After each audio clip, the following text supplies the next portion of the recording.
নতুন শহর, নতুন পরিবেশ, পরিচিত কেউ নেই, কিন্তু ভয়ও নেই। আমি এসেছি স্বপ্ন নিয়ে নিজের পরিচয় করতে। নাম অভ্র, আর আমার লক্ষ্য ইঞ্জিনিয়ার হওয়া। ভোরের হালকা কুয়াশা ভেদ করে অভ্র একটা ট্রাভেল ব্যাগ কাঁধে নিয়ে কলেজ গেট দিয়ে ঢুকছে। চোখে শান্ত কিন্তু আত্মবিশ্বাসী দৃষ্টি। এই শহরে আমার কেউ নেই, মানে শুধু একজন আছে, খালাতো বোন নীলা।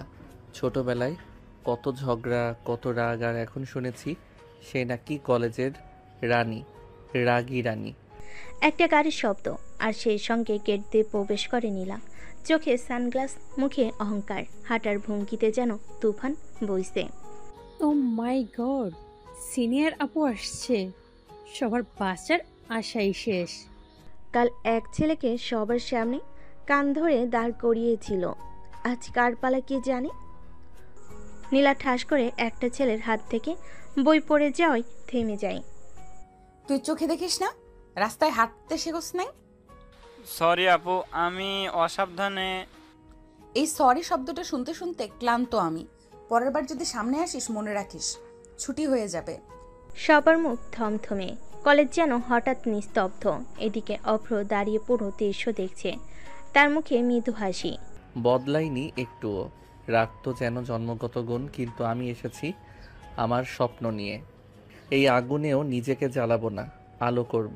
নীলার চোখে চোখ পড়ে অভ্রর। তুই অব্র? হ্যাঁ আপু, এই কলেজেই ভর্তি হয়েছি।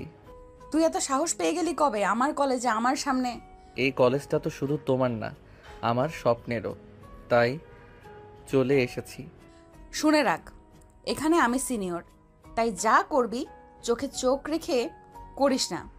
ভয় নেই আপু, আমি চোখে চোখ রেখে ভয় পাই না, বরং ভয় দেখানো মানুষদের ভালোভাবে বুঝি।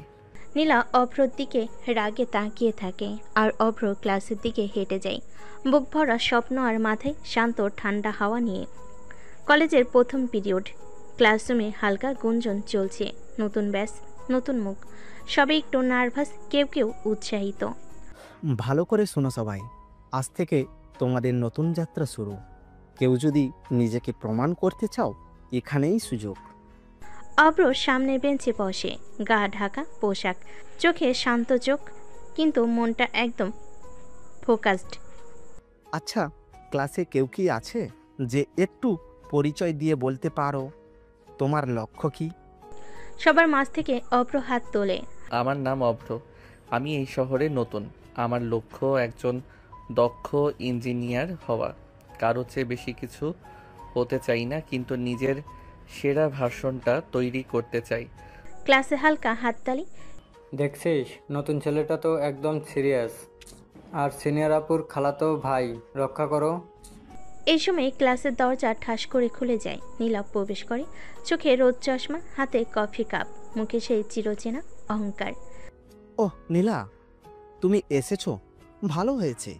নতুনদের ক্লাসে তোমার উপস্থিত জরুরি ছিল। আমি শুধু দেখতে এসেছি নতুন ব্যাচে কে কে আছে, আর আমার কলেজে কি কি নতুন নাটক শুরু হচ্ছে। নীলার চোখ অভ্রর উপর পড়ে এবং সে সরাসরি অভ্রের পাশের বেঞ্চে গিয়ে বসে। তুই এখানে শান্তিতে পড়তে এসেছিস, না আমাকে টপকাতে? তুমি তো টপকানো যায় না আপু, তুমি নিজেই নিজের উপরে এত উচ্চতায় আছো, কেউ কাছে যেতে চায় না। তুই রসিক হয়েছিস দেখি, সাবধান, বেশি চালাকি করবি না। এই কলেজে আমি যা বলি তাই হয়। ক্লাসে সবাই নীলা অভ্রের কথোপকথনে তাকিয়ে তাকিয়ে হাসছে, কেউ কেউ ভিডিও করছে। তোমাদের মাঝে এমন খোলামেলা কথা চললে আমি আর কিছু বলার সুযোগ পাই না বুঝি। বেল পরে, ক্লাস শেষ, সবাই বেরিয়ে যাচ্ছে। অভ্র নিচু হয়ে বই গোছাচ্ছে, আর তখনই এই শোন অব্র, তুই কি ভাবিস নিজেকে? একজন স্বপ্নবাজ ছেলে যে নিজেকে নিয়ে ব্যস্ত, আর তোমার মতো রাগী আপুর সাথে ঝগড়া করার মতো সময় নেই। তুই আমাকে পাত্তা দিস না। পাত্তা দিলে তো আর নীলা আপুর আগে গরম হতো না। নীলা দাঁড়িয়ে থাকে থমথমে মুখে, যেন অভ্রর মাথায় আগুন ছুঁড়ে মারবে।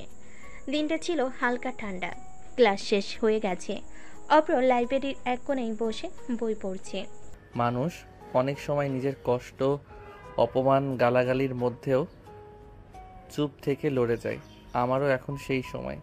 সবার চোখে হয়তো আমি কিছুই না, কিন্তু একদিন এই নাম অব্র হয়ে উঠবে সম্মানের প্রতীক।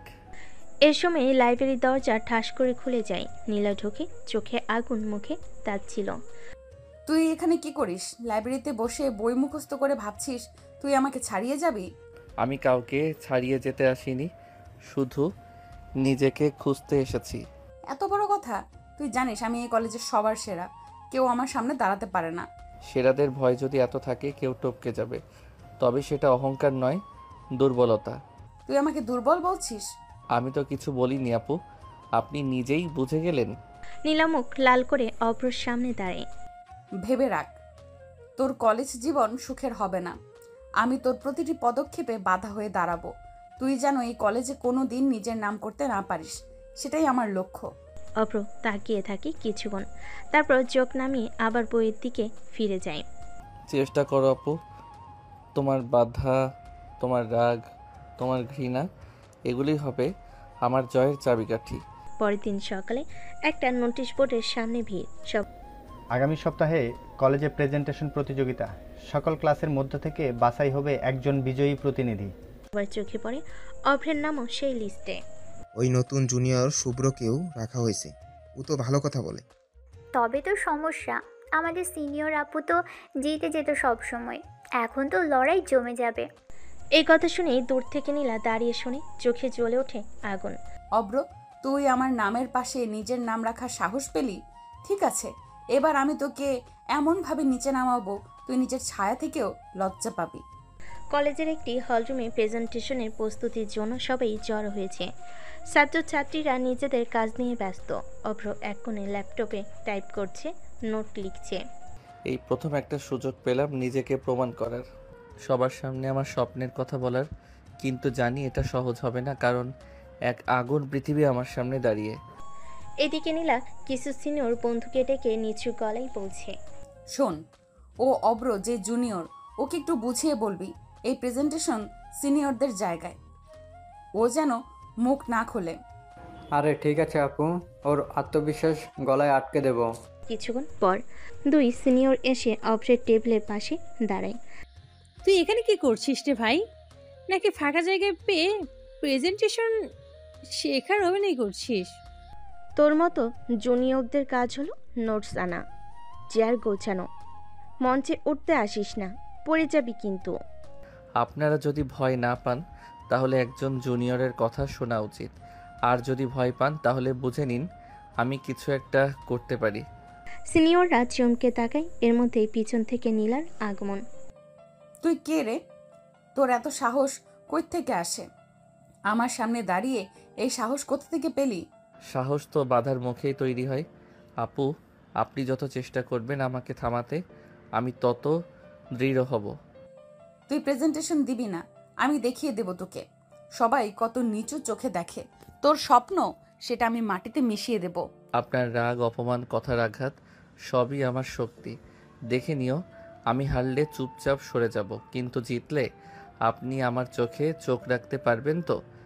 নীলা থম মেরে যায়। প্রথমবার কারোর মুখে এমন চ্যালেঞ্জ। সেদিন রাতে অপর নিজের রুমে লাইট নিভিয়ে আসছে, কিন্তু তার ল্যাপটপের স্ক্রিনে আলো জ্বলছে। আমি জিততে চাই, কাউকে হারিয়ে নয়, নিজেকে প্রমাণ করে। আর যেই দিন আমি সফল হব তখন রাগ নয়, চোখে দেখব শুধু সম্মান। স্ক্রিনে লেখা প্রেজেন্টেশন টপিক, তুমি হারিয়ে গেলে তবুও স্বপ্ন থাকবে।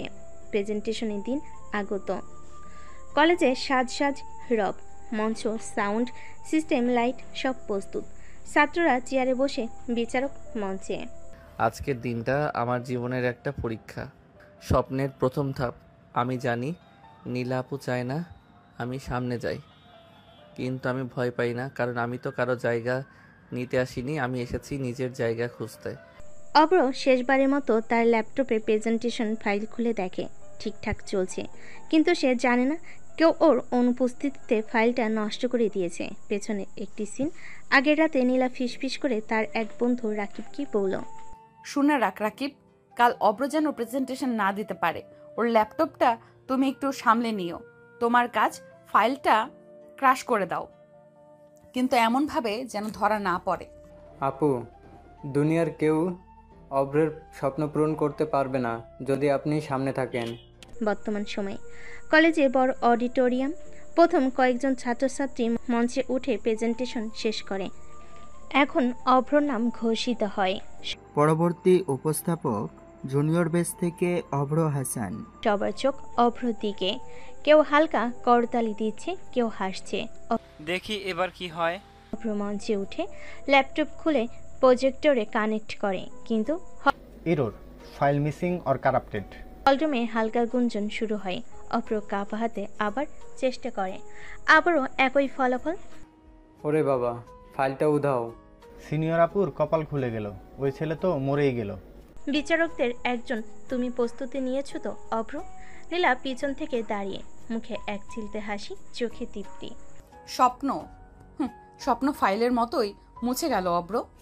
কিন্তু অভ্র একবার চোখ বন্ধ করে শ্বাস নেয়, তারপর সবার সামনে দাঁড়িয়ে বলে, স্যার আমি জানি আপনারা এখন ভাবছেন আমি প্রস্তুত ছিলাম না, কিন্তু আমি প্রস্তুত ছিলাম। আর এখন আমি ফাইল ছাড়াই বলবো, কারণ আমি আমার স্বপ্ন শুধু ফাইলে রাখিনি, মনের ভেতর গেঁথে নিয়েছি। সবার চমকে ওঠা দৃষ্টি, কেউ কেউ ফিসফিস করে, ওই ছেলেটা তো সাহসী। আমার স্বপ্ন, আমি এমন একজন হতে চাই যে প্রযুক্তি দিয়ে সমাজে পরিবর্তন আনবে। আমি এমন মানুষ হতে চাই যে নিজের ব্যর্থতা নিয়ে কাঁদে না, বরং উঠে দাঁড়ায় এবং প্রমাণ করে আমি পারি। হলরুম একদম নিস্তব্ধ। বিচারকেরা তাকিয়ে আছে এক দৃষ্টিতে। আমার নাম অভ্র, আর আমি আমার স্বপ্নের পেছনে ছুটে যাচ্ছি। কে আমার পেছনে টানলো সেটা গুরুত্বপূর্ণ নয়, আমি কোথায় পৌঁছাতে চাই সেটাই আসল। চুপচাপ। তারপর হঠাৎ করে করতালি বেজে ওঠে। অসাধারণ। তুই আমার হিরো রে ভাই। এটা শুধু প্রেজেন্টেশন নয়, এটা একটা অনুভব, এটা হলো বাস্তব সাহস। এক কোণে দাঁড়িয়ে অভ্র চোখের দিকে তাকিয়ে থাকে, মুখে হাসি নেই, চোখে একটা ধাক্কা, একটা না বলা ডাক। তুই পারলি, আমার ফাঁদ পেরিয়ে পারলি। তাহলে কি সত্যিই তুই একদিন আমাকে টপকে যাবি? কিন্তু সে নিজেকে সামলাই, ঠোঁট চেপে ধরে, মুখ শক্ত করে ফিরে যায়। না, এটা তো কেবল শুরু। আমি তোকে আরেকটু নিচে নামাবো। তোর এই গর্ব আমি মাটি চাপা দেব। ঘটনার পরের দিন কলেজের মেন অফিস রুম। অভ্রকে ডাকা হয়েছে প্রিন্সিপালের কক্ষে। আমি কখনো কল্পনাও করিনি একটা ফাইল নষ্ট হওয়া আমার জন্য সবচেয়ে বড় সুযোগ নিয়ে আসবে। তবে এই সুযোগ কারো কারো কাছে অপমান হয়ে দাঁড়াবে জানতাম না। অভ্র দরজার সামনে দাঁড়িয়ে ভিতরে ডাক আসে। কামিন অভ্র, মানে অভ্র, বসো। জি স্যার। তোমার প্রেজেন্টেশন আমরা দেখেছি। ফাইল না থাকা সত্ত্বেও তুমি যেভাবে বক্তব্য দিয়েছো সেটা ছিল অনুপ্রেরণামূলক। তাই কলেজের পক্ষ থেকে সিদ্ধান্ত হয়েছে আগামী ইন্টার কলেজ টেক এক্সপোতে আমরা তোমাকেই পাঠাবো কলেজের প্রতিনিধিত্ব করতে। অভ্র স্তব্ধ, চোখ বড় হয়ে যায়। স্যার আমি তো মাত্রই ভর্তি হয়েছি, আমি জানি না আমি কি সেই দায়িত্ব নিতে পারবো। তোমার ভয় নেই, কেউ কেউ হয়তো জন্ম থেকেই লড়ে, আর কেউ কেউ লড়াইয়ের মধ্যেই জন্মায়। তুমি দ্বিতীয় জন, আমরা বিশ্বাস করি তুমি পারবে। খবর ছড়িয়ে পড়ে পুরো কলেজে। ওই অভ্র না, ওকে তো কলেজ এক্সপোতে পাঠাচ্ছে। নীলা আপু তো ফাইনাল ইয়ারে, ওকে বাদ দিয়ে জুনিয়র। এই কথাগুলো পৌঁছে যায় ঠিকই নীলার কানে। নীলার রুম, সে আয়নার সামনে দাঁড়িয়ে একা। এই ছেলেটা খালাতো ভাই বলে ওকে সহ্য করতাম, আর এখন আমার জায়গা নিচ্ছে। সে চেয়ার থেকে উঠে হেঁটে যায় জানালার পাশে, মনের মধ্যে ঘূর্ণিঝড়। না না, এটা হতে পারে না। আমার জায়গা, আমার স্টেজ, আমার সম্মান, সব কিছু ওই জুনিয়র ছেলেটা নিয়ে নিচ্ছে। সে ফোন তুলে প্রিন্সিপাল স্যারের অ্যাসিস্ট্যান্টকে কল করে। আমি জানতে চাই ইন্টার কলেজ এক্সপোতে কেন আমাকে নয় একজন জুনিয়রকে পাঠানো হচ্ছে। নীলা, স্যারের নির্দেশে এই সিদ্ধান্ত হয়েছে।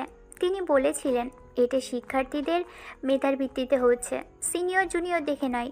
ঠিক আছে, তাহলে যুদ্ধই হবে। আমি অভ্রকে এমন একটা জায়গায় নিয়ে যাব যেখান থেকে সে শুধু হারাবে না, গুড়িয়ে যাবে। পরদিন কলেজ ক্যাম্পাসে অভ্র লাইব্রেরিতে নোট নিয়েছে। হঠাৎ পিছন থেকে ছায়ার মতো এসে দাঁড়ায় নীলা। তুই খুব খুশি তাই না অভ্র?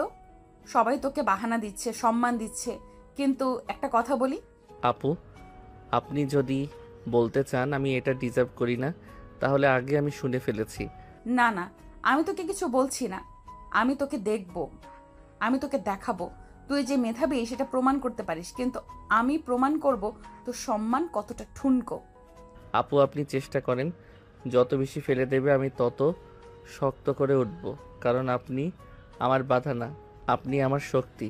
নীলা দাঁড়িয়ে থাকে হতবাক মুখে, একসময় ঘুরে চলে যায়, কিন্তু এবার তার চোখে তীব্র এক প্রতিশোধের আগুন। কলেজে হঠাৎ করে নতুন একটি নোটিশ বোর্ডে ঝুলে দেওয়া হয়, ডিবেট কম্পিটিশন সিনিয়র বনাম জুনিয়র পেস্টিস ম্যাচ।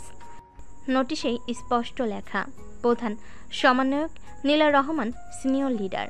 প্রতিযোগিতার মূল টপিক সিনিয়রদের প্রভাবী শিক্ষার্থীদের ভবিষ্যতের মূল ভিত্তি। ক্লাসরুমে অভ্র তার বন্ধু রাহাত বসে আছে।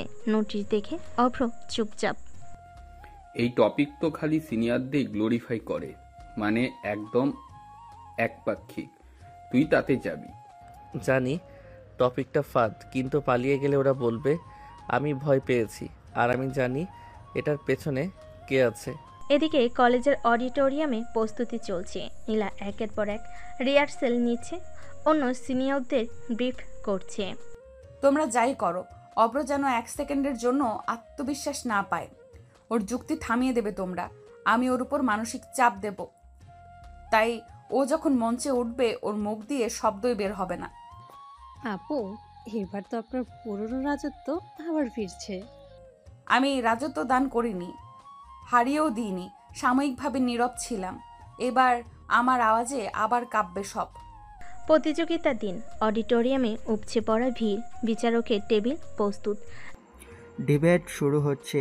প্রথমে সিনিয়র দলের প্রতিনিধি নীলা রহমান, এরপর জুনিয়র দল থেকে অভ্র হাসান। নীলা মঞ্চে উঠে যায়, গলায় আত্মবিশ্বাসের ঢেউ। আমরা সিনিয়ররা শুধু বয়সে বড় নই, অভিজ্ঞতায়ও। একজন জুনিয়রের কোনো অধিকার নেই সিনিয়রের পাশে দাঁড়ানোর। এই কলেজে আজ পর্যন্ত কোনো জুনিয়র আমাদের ছাড়িয়ে যেতে পারেনি এবং পারবেও না। তালে শব্দ ওঠে, অনেক সিনিয়ররা হুঙ্কার দিচ্ছে, উল্লাস করছে। এখন কিছু মানুষ ভাবছে তারা মুখ খুললেই বড় হয়ে যাবে। তাদের আমি বলি, খালি আওয়াজে কেউ বড় হয় না, কাজের প্রমাণ দরকার। অভ্র শান্তভাবে চেয়ার থেকে উঠে ধীরে ধীরে মঞ্চে উঠে দাঁড়ায়। সিনিয়র আপু আমাকে বারবার ছোট করেছে, আজও করছে, কিন্তু আমি যদি চুপ থাকি তবে তোর কথাই সত্যি হবে। আজ কথা বলার সময় নিজের হয়ে সকল জুনিয়রের হয়ে। আমি জুনিয়র, বয়সে ছোট, অভিজ্ঞতায়ও, কিন্তু আমি জানি সম্মান বয়স দেখে আসে না, কাজ দেখে আসে।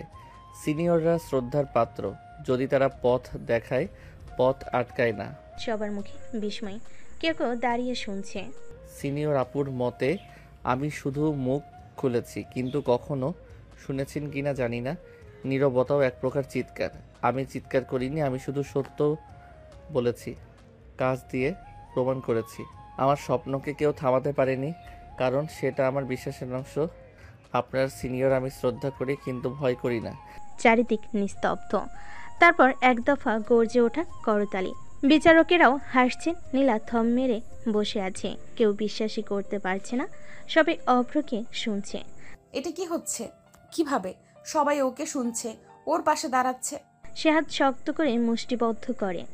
এই অপমান আমি মেনে নেব না। আগামীবার আমি শুধু ওকে হারাবো না, ওকে ভেঙে দিব। ডিবেট শেষে 2 দিন কেটে গেছে। অভ্র কলেজে আসছে, কিন্তু লোকজনের দৃষ্টি কিছুটা অদ্ভুত। কে যেন হঠাৎ করে তাকে দেখে ফিসফিস করছে, কেউ আবার চোখে চোখ রেখে তাকে কটাক্ষ করছে। এই দৃষ্টি আমি চিনি না। গত সপ্তাহে যারা করতালি দিয়েছিল আজ তারা মুখ ঘুরিয়ে নিচ্ছে। কি হয়েছে? কে কি বলেছে? অভ্র ক্লাসে ঢুকে দেখে তার ডেস্কে একটা কাগজ পড়ে আছে, কাগজে লেখা, অব্রকে নিয়ে সাবধান, ও শুধু মুখে ভালো, পিছনে অন্যরকম। সিনিয়রদের প্রতি তার কোনো সম্মান নেই। অভ্র স্তব্ধ হয়ে তাকিয়ে থাকে। ক্লাসে কয়েকজন হাসছে, কেউ কেউ মুখে মুখে বলছে, ওই জুনিয়র না, শুনছিস না সিনিয়র আপুকে নাকি পিছনে গিয়ে অপমান করেছে। অনলাইনে একটা স্ক্রিনশটও ছড়িয়েছে। অভ্র নিজের ফোন খুলে দেখে কেউ একটা ভুয়া স্ক্রিনশট ছড়িয়েছে, যেখানে দেখা যাচ্ছে সে নাকি নীলাকে অপমান করে কমেন্ট করেছে, কিন্তু সে জানে এই স্ক্রিনশট সে দেয়নি, এটা এডিটেড, ফেক। এতদূর যেতে পারো তুমি নীলা আপু? একটা প্রতিযোগিতায় হার মানে এতটা অপমান বোধ? সেই সময় অভ্র লাইব্রেরিতে বসে, চোখে জল থেমে আছে। হঠাৎ রাহাত আসে পাশে। ভাই, তুই ঠিক আছিস? জানি না রাহাত, আমি কখনো কারো সম্মান নষ্ট করিনি, কিন্তু আজ সবাই বিশ্বাস করছে আমি একজন সম্মানহীন কুৎসিত মানুষ। তোর মতন মানুষ সম্মান হারালে এ সম্মানের মানেই থাকে না ভাই। সত্যি টিকে থাকে, শুধু একটু সময় লাগে। এদিকে নীলা নিজের রুমে আয়নার সামনে দাঁড়িয়ে স্ক্রিনশট, কানাঘুষা, মানসিক আঘাত সবকিছু চালিয়ে দিয়েছি। এবার অব্র নিশ্চয়ই চুপ হয়ে যাবে। যে ছেলেটা এত কথা বলতো এখন নিশ্চয়ই মাথা নিচু করে হাঁটবে। হেসে ফেলে, ঠোঁটের কোণে সেই অহংকারের হাসি। তুই তো সবার সামনে আমায় হারিয়ে দিয়েছিলি অব্র, এবার দেখ আমি তোকে সমাজের সামনে কেমন ভেঙে ফেলি। পরের দিন অভ্রকে অফিস রুমে ডেকে পাঠানো হয়। অভ্র চেয়ার থেকে উঠে দাঁড়ায়, চোখে জল কিন্তু গলায় ভাঙ্গন নেই। আমি কোনো অপরাধ করিনি, একদিন সবাই বুঝবে আমি চুপ ছিলাম সম্মানের কারণে, ভয় না। সেদিন অভ্র ছাদে উঠে দাঁড়ায়, হাওয়া বয়ে যাচ্ছে, তার চোখ আকাশের দিকে। নীলা আপু, আপনি আমাকে দোষী বানিয়েছেন, মিথ্যা ছড়িয়েছেন, কিন্তু একটা কথা জেনে রাখুন, আপনি যতবার আমাকে ভাঙবেন আমি ততবার গর্ব। এটা আমার লড়াই, এটা আমার জীবন। অন্ধকারে একলা অভ্রের পাশে দাঁড়ায় একজন, আর নীলা সাজানো মিথ্যাগুলোতে ফাটল ধরতে শুরু করে। কলেজের করিডোরে অভ্র হেঁটে যাচ্ছে মাথা নিচু করে, তার পাশ দিয়ে হেঁটে যাচ্ছে সহপাঠীরা। কেউ তাকিয়ে দেখে, কেউ মুখ ফিরিয়ে নেয়, কেউ মুচকি হাসে, কেউ আর আগের মতো অভ্রকে চেনে না যেন। একটা ভুল আমি করিনি, তবুও সবাই আমাকে ভুল ভেবেছে। সত্যের কোনো মূল্য নেই এখানে মানুষ শুধু স্ক্রিনশট দেখে বিচার করে, কিন্তু আমি জানি একদিন সত্যের মুখে সবাই তাকাবে। অভ্র কলেজের ছাদে একা বসে, হঠাৎ পেছনে কারোর পায়ের শব্দ।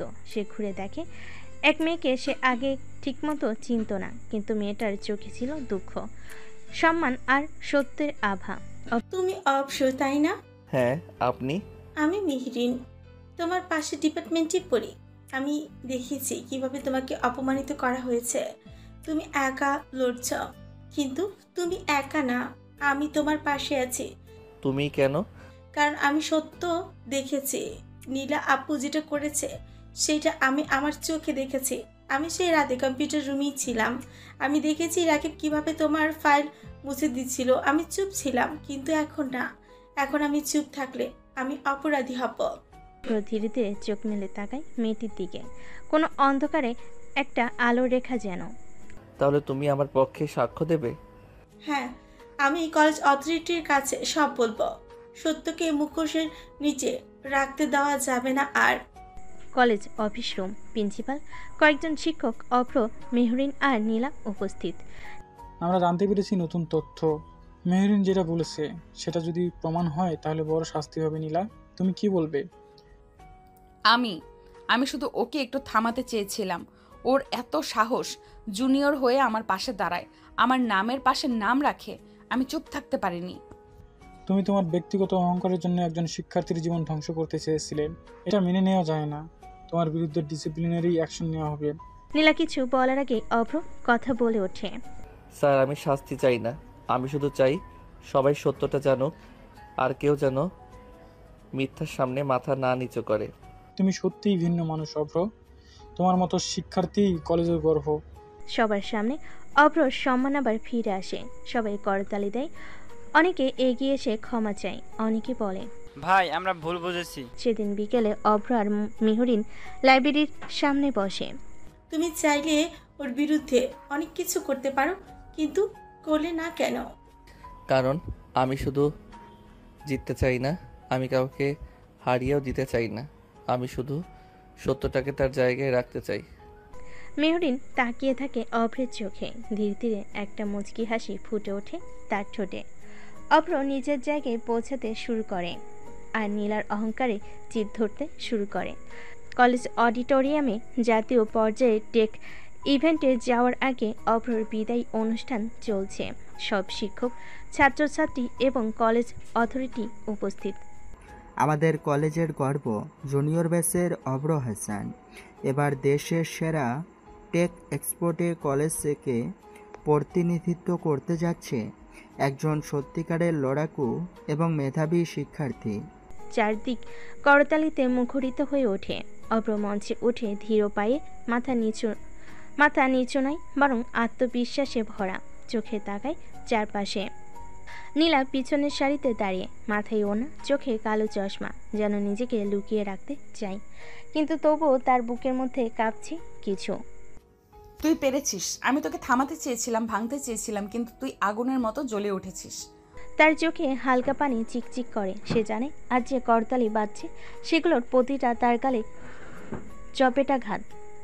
মঞ্চে অভ্র কথা বলা শুরু করে। এই সম্মান আমার একার না। আমার লড়াইতে অনেক অপমান, মিথ্যে, ভুল বোঝাবুঝি এসেছে, কিন্তু আমি এগিয়েছি কারণ আমার পাশে কেউ কেউ ছিলেন যারা সত্য বুঝতে চেয়েছেন। আমি ধন্যবাদ জানাই সেই শিক্ষকদের, সেই বন্ধুদের এবং সে থেমে যায় এক মুহূর্ত। তাদের যারা আমাকে ছোট করতে চেয়েছিলেন, কারণ তারা না থাকলে আমি এত বড় হতে পারতাম না। সবাই অভ্রর দিকে তাকিয়ে, চোখে শ্রদ্ধা, মুখে বিস্ময়। অনুষ্ঠান শেষে অভ্র নিচে নামছে। সবাই ছবি তুলছে, ফুল দিচ্ছে। এক কোণে দাঁড়িয়ে থাকা নীলা ধীরে ধীরে এগিয়ে আসে। তার মুখে না আছে অহংকার, না আছে আগে সেই হিংসা। সে চুপচাপ দাঁড়িয়ে। অভ্র, আপু, আমি জানি আমি তোর জীবনে বাধা ছিলাম। আমি চেয়েছিলাম তুমি থেমে যাও, হার মানো, কিন্তু তুমি তো আমাকে ছাড়িয়ে গেলে। আপু, আমি কাউকে ছাড়িয়ে যেতে আসিনি। আমি শুধু নিজের স্বপ্নের দিকে হাঁটতে চেয়েছি। তুমি পারো আমাকে ক্ষমা করতে? এক মুহূর্ত নীরবতা। অভ্র তাকিয়ে থাকে তার দিকে। আপু, আপনি আমার বড়। আপনাকে আমি সব সময় সম্মান করব। আপনি যদি বদলান তাহলে আমি আপনাকে আগের চেয়েও বেশি শ্রদ্ধা করব। নীলার চোখে তখন সত্যিকারের অনুশোচনা। সে অভ্রের কাঁধে হাত রাখে, ধীরে হেঁটে চলে যায়। অহংকারের জায়গায় জন্ম নেয় নরম কিছু। সেই রাত অভ্র ট্রেনের জানালার পাশে বসে, বাইরে তাকিয়ে, হাতে ছোট্ট একটা ডায়েরি, যার পেছনে লেখা, আমি স্বপ্ন পূরণ করতে এসেছি, কারো সঙ্গে প্রতিযোগিতা করতে না, শুধু নিজেকে জিতিয়ে তুলতে। অভ্র হাসান। স্বপ্নের পথে এগিয়ে চলা অভ্র আর নীলার ভিতরে জন্ম নিতে থাকা নতুন এক বোধ। ঢাকা শহরের এক নামী বিশ্ববিদ্যালয় ক্যাম্পাস, জাতীয় টেক এক্সপোর ভেন্যু। দেশের নামকরা 50টি কলেজ অংশ নিয়েছে। অভ্র দাঁড়িয়ে আছে বিশাল এক ব্যানারের নিচে, হাতে তার ল্যাপটপ, কাঁধে ব্যাগ, মুখে এক অদ্ভুত প্রশান্তি। এখানে আমি জুনিয়র না, কোনো সিনিয়রের ছায়াও না। আমি নিজে, আমি অভ্র। আমি সেই ছেলে যাকে একসময় ফেলে দেওয়া হয়েছিল, কিন্তু আমি ফিরে এসেছি গড়তে, জিততে, শিখতে। অভ্রর পাশে দাঁড়িয়েছে বিভিন্ন জেলার সেরা ছাত্রছাত্রীরা। প্রতিযোগিতা শুরু হয়েছে। প্রথম রাউন্ড, ইনোভেশন প্রেজেন্টেশন। অভ্র মঞ্চে উঠে শুরু করে তার স্বপ্নের প্রজেক্ট, রুরাল স্মার্ট এইড, যেটা গ্রামের মানুষদের জন্য সহজ ডিজিটাল হেলথ সার্ভিস তৈরি করবে। আমি বড় শহরের ছেলে না, প্রযুক্তির রাজপুত্রও না। আমি শুধু একজন স্বপ্নবান ছাত্র, যে চায় গ্রামের এক বাবার জন্য ওষুধ পৌঁছাক সময় মতো, এক মায়ের রক্তচাপ মাপা হোক বাড়ির মোবাইল দিয়ে। আমি এই স্বপ্ন নিয়েই দাঁড়িয়েছি আপনাদের সামনে। সারা হলে পিনপতন নীরবতা, তারপর একদম দাঁড়িয়ে পড়া করতালি। জাজরা অভ্রকে দেখে মুগ্ধ হয়ে যায়। ক্যাম্পাসের অন্য এক প্রান্তে নীলা ফোনে লাইভ ভিডিও দেখছে অভ্রর পাশে। তুই পারলি অভ্র, তুই শুধু জিতিসনি, তুই বদলে দিয়েছিস অনেক কিছু। আমার অহংকার, আমার ভুল, আমার চোখ। বসে থাকা মেহরিন বলে, আপনি কি একদিন ওকে সরাসরি বলবেন?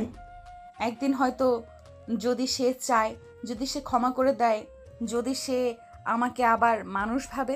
প্রতিযোগিতার ফাইনাল রাউন্ড, যেখানে দেশ সেরা 3 জনের নাম ঘোষণা হয়। Third place from Notre Dame college, second place from Rangpur government college, first place from Dhaka city international college Abhra Hasan. Abhra স্তব্ধ। চারিদিক থেকে তার দিকে ছুটে আসে ক্যামেরা, লোকজন, স্টাফ, বিচারকেরা। মাইক এগিয়ে ধরে কেউ। আপনার জয় কাকে উৎসর্গ করবেন? অভ্র এক মুহূর্তে থেমে বলে, তাদের যারা আমায় থামাতে চেয়েছিল, তাদের কারণেই আমি থামিনি। আর তাদের যারা আমার পাশে দাঁড়িয়েছিল যখন পুরো দুনিয়া আমার বিপক্ষে ছিল। সে রাতে অভ্র ফিরে আসে কলেজ হোস্টেলে। তার দরজায় নক হয়। দরজা খুলে দাঁড়িয়ে নীলা, এক হাত পেছনে, চোখ নিচু করে। অভ্র, আমি আসলে আজ শুধু একটা কথা বলতে এসেছি। তুই তো জিতেই গেছিস, তবুও যদি তুই বলতে পারিস আমি তোকে মাফ করে দিয়েছি, তাহলে নিজেকে ক্ষমা করতে পারবো। অভ্র এক মুহূর্ত নীরব, তারপর দরজার পাশে দাঁড়িয়ে বলে, আপু, আপনি শুধু আমার নয়, নিজের সাথেও অন্যায় করেছেন। আপনি যখন নিজেকে মাফ করতে পারবেন, আমি আপনাকে আগেই করে দিয়েছি। তুই শুধু স্বপ্ন দেখিস না অব্র, তুই অন্যদেরও স্বপ্ন দেখতে শেখাস, সেই কারণেই তুই জিতেছিস। নীলা ধীরে চলে যায়। অভ্র চুপ করে দাঁড়িয়ে থাকে, তার চোখে তখন মৃদু হাসি, ঠোঁটে একটাই শব্দ, ধন্যবাদ আপু। College campus. অভ্র এখন সকলের চোখে বুদ্ধিমান, সাহসী, শান্ত একজন শিক্ষার্থী। তার ক্লাসে পর লাইব্রেরিতে, এমনকি ক্যান্টিনও অনেকে এসে কথা বলে সাহায্য চায়। সব কিছু বদলে গেছে।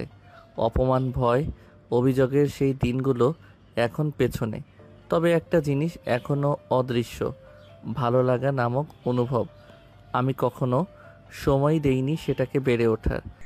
এদিকে মেহরিন প্রায় আসে অভ্রের পাশে, প্রজেক্টের সাহায্য, ক্লাস নোট শেয়ার, এমনকি হোস্টেলের ছাদেও বসে কিছুক্ষণ কথা বলে। তুই সবসময় এত গম্ভীর থাকিস কেন? একটু হাস, একটু মজা কর।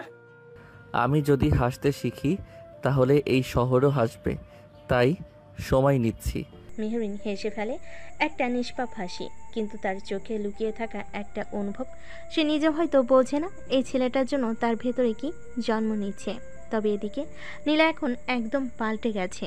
আগে সেই অহংকারী রাগী সিনিয়র আজ নিজের ভুল বুঝতে শিখেছে। সে মাঝে মাঝে অভ্রকে দূর থেকে দেখে, কিন্তু মুখোমুখি হয় না। সে জানে সে তার জায়গা হারিয়েছে, তবুও তার মন বলে হয়তো অভ্র তাকে ভুলেনি। একদিন কলেজে একটা ফেয়ারওয়েল প্রোগ্রাম হয় সিনিয়রদের জন্য। নীলার ব্যাস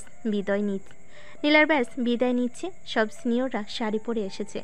মঞ্চে গান, নাটক, কবিতা চলছে। হঠাৎ প্রিন্সিপাল ঘোষণা দেন, এবার এক বিশেষ অতিথি আমাদের বক্তৃতা দেবে, অভ্র হাসান, যার নাম শুধু আমাদের কলেজে না, দেশের বহু প্রতিযোগিতায় আলো ছড়িয়েছে। অভ্র মঞ্চে উঠে সবাই করতালি দেয়। নীলা চুপচাপ বসে, চোখে অদ্ভুত এক অনুভব। এই কলেজ শুধু আমার শিক্ষার জায়গা ছিল না, এটা ছিল আমার প্রথম যুদ্ধের মাঠ।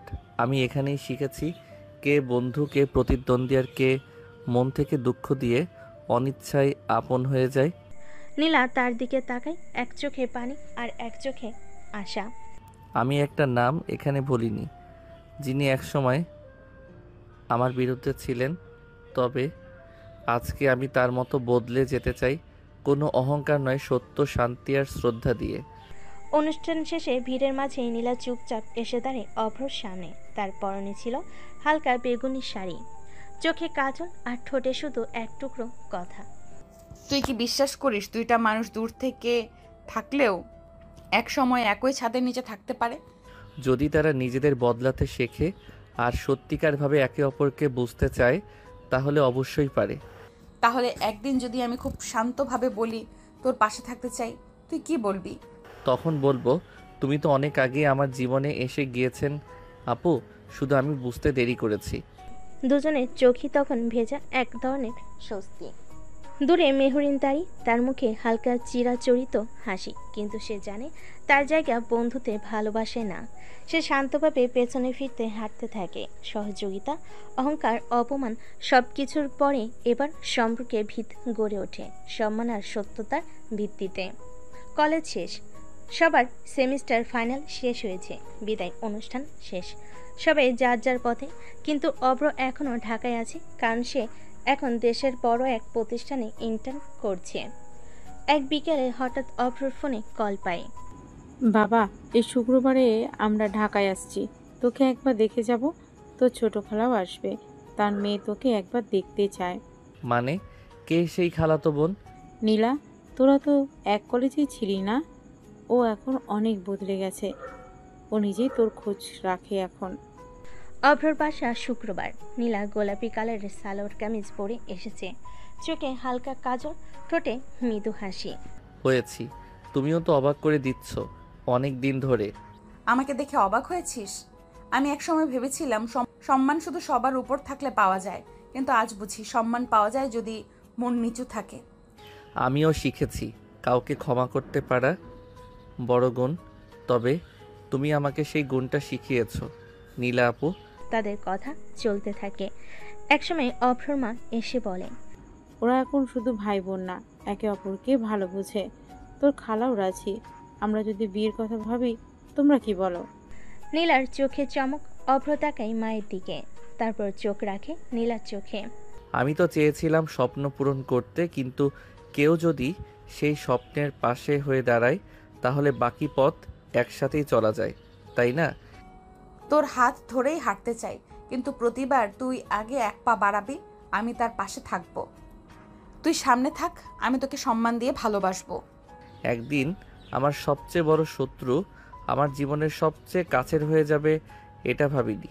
কিন্তু মানুষের সবচেয়ে বড় পরিবর্তন হয় অভিজ্ঞতা দিয়ে আর ভালোবাসা দিয়ে। নীলা, তুমি তার প্রমাণ। বিয়ের আগে হালকা রাগ, হালকা হাসি, আর সম্পর্কের শেষ ধাপ একে অপরকে বুঝে নেওয়া। অভ্রর বাসা, বিয়ের তারিখ পাকা। দুই পরিবার একসাথে বসে। পাত্রপক্ষ আর কনে পক্ষের কেউই যেন লুকিয়ে হাসছে। আমার ছেলে একসময় বলে বেড়াতো, আমি স্বপ্ন পূরণ করতে এসেছি, প্রেম করতে না। দেখো আজ সেই স্বপ্নের সঙ্গী কারা হয়েছে। আর আমার মেয়ে বলতো, আমি কাউকে আমার সামনে দাঁড়াতে দেব না, আর সে অভ্রের পাশে দাঁড়িয়ে আসে। সবাই হাসে। অভ্র নীলা শুধু চোকাচোকি করে, চুপ থাকে, হাসে চোখ দিয়ে, মুখ দিয়ে নয়। বিয়ের আগের রাত নীলা নিজের ঘরে আয়নার সামনে দাঁড়িয়ে, হাতে একটা খাম, ভেতরে ছোট্ট চিঠি, অভ্রর জন্য লেখা। তুই আমার জীবনের সবচেয়ে বড় ভুল, আর সেই ভুলটাই এখন আমার জীবনের সবচেয়ে বড় সত্যি সম্পর্ক। তোমার অপমান, তোমার কান্না, তোমার শান্ত স্বভাব সব কিছু আজ আমাকে শিখিয়েছে কিভাবে ভালোবাসতে হয়। কাল তোমাকে যখন বিয়ের বন্ধনে জড়াবো, আমি শুধু একটা কথাই ভাববো, আমি আর অহংকারী নই, আমি তোর স্ত্রী নীলা। অন্যদিকে অভ্র নিজের ঘরে বসে ডায়েরি খুলে লিখছে। আজকে রাতটা অনেক শান্ত। জীবন জুড়ে এত যুদ্ধ ছিল, অথচ আজ শুধু এক নাম মনে হচ্ছে, নীলা। যাকে একসময় ভয় পেতাম, আজ তাকেই বিশ্বাস করি চোখ বুঝে। তুমি যদি আবারও একদিন আমার সামনে এসে রাগ করো, আমি হেসেই বলবো, রাগ করো, কিন্তু থেকো আমার হয়ে। পরের দিন সকালে নিকাহ হয় খুব ছোট্ট করে, দুই পরিবারের উপস্থিতিতে। অভ্র হাসান, আপনি কি নীলা ইসলামকে 3,01,000 টাকা মোহরানায় বিয়ে করতে রাজি? রাজি আছি, খুব বেশি রাজি। নীলা ইসলাম, আপনি কি অভ্রকে বিয়ে করতে রাজি? নীলা মাথা নিচু করে, চোখে জল, ঠোঁটে মৃদু হাসি। রাজি, কবুল কবুল কবুল। তারপর অভ্র আর নীলা প্রথমবার একসাথে বসে বাসর ঘরে। তুমি এখন আমাকে রেগে কিছু বলবে না? আজ থেকে তো তুমি আমার স্ত্রী। রাগ করা, জেদ করা সব তোমার অধিকার। শুধু একটা কথা, ভালোবাসাটা কখনো হারাবে না, ঠিক আছে? ভালোবাসা তোকে রাগ করে শুরু করেছিলাম, এখন সেটা চিরদিনের জন্য রেখে দিতে চাই। বিয়ের পর শুরু হয় নতুন সম্পর্ক, নতুন বোঝাপড়া, নতুন ঝগড়া, আর পুরনো ভালোবাসার নতুন রূপ, নতুন সংসার।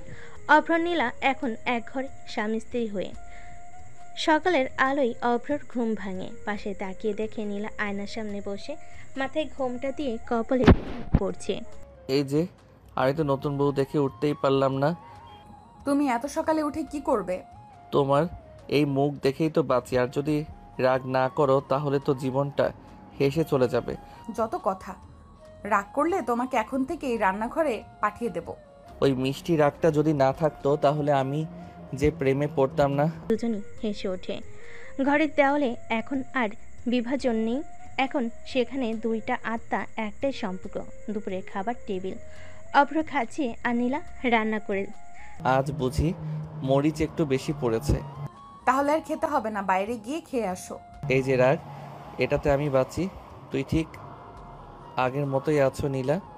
তুমিও তো বদলাওনি, আজও ঝগড়া করার সময় আমার চোখে তাকিয়ে হাসো। আজ নীলা রান্না করেছে। সন্ধ্যাবেলা অভ্র অফিসে ল্যাপটপ নিয়ে ব্যস্ত। নীলা পাশ থেকে বসে রিমোট হাতে বসে সিরিয়াল দেখতে চায়। একটা দিন তোমাকে সারাদিন পাই না, এখন আবার কাজ করবে? তুমি তো আমার সব কাজের একমাত্র কারণ। এই ঘর, এই সংসার, এই স্বপ্ন, সব কিছু তোমার জন্য। তাহলে আজ সিরিয়াল না দেখে চলো ছাদে যাই, হাতে চা আর ঠোঁটে কিছু গল্প থাকুক। অভ্র উঠে দাঁড়ায়, পাশে সে দাঁড়ায়, তারপর বলে, রাগী বউ, আজ তোমার হাতেই সব শান্তি লুকিয়ে আছে। চলো চায়ের কাপ আর রাগ দুটো নিয়ে উপরে যাই। ছাদে তারা দুজন পাশাপাশি বসে। তুমি যখন কলেজে ছিলে তখন তোমাকে অপমান করে শান্তি পেতাম। আজ তোমাকে না দেখে আমার ঘরটাই কেমন ফাঁকা ফাঁকা লাগে। একসময় আমি তোমাকে ভয় পেতাম, আজ তোমার রাগ না দেখলে দিনটা অসম্পূর্ণ লাগে। তুমি একটা রহস্য, তোমার প্রেমটা ধীরে ধীরে আমাকে গড়ে দিয়েছে। তুমি এখন কি আমার প্রেমে পড়েছো নাকি? আমি অনেক আগেই পড়েছি, শুধু তখন বুঝিনি ভালোবাসা কিভাবে রাগের ভিতরও লুকিয়ে থাকতে পারে। রাতে ঘুমানোর আগে অভ্র নীলার কপালে চুমু খায়। ভালোবাসা কখনো অহংকার করে না, ভালোবাসা বদলায়। যেমন তুমি বদলে গেছো, যেমন আমি শিখেছি তোমাকে ভালোবাসতে। ভালোবাসা মানে কি জানো অব্র? কি? ভালোবাসা মানে তোমার পাশে রাগ করে বাঁচতে শেখা, আর বিশ্বাস করা তুমি কখনো ছেড়ে যাবে না তো। সকালবেলা অভ্র অফিসে ফাইল গুছাচ্ছে আর নীলা রান্নাঘরে রান্না করতে করতে রেগে যাচ্ছে। তোমার টাইটা আবার বালিশের নিচে রাখলে? এত বোকা কেউ হয়? আরে বউ, তুমি না থাকলে আমি টাই খুঁজেই পাই না। তোমার অফিস আছে, আমার কি নেই? রান্না করি, বাসা গোছাই, আবার তোমাকেও সামলাই। আমি কি সুপার ওমেন? তুমি তো আমার সুপার রাগী ওম্যান।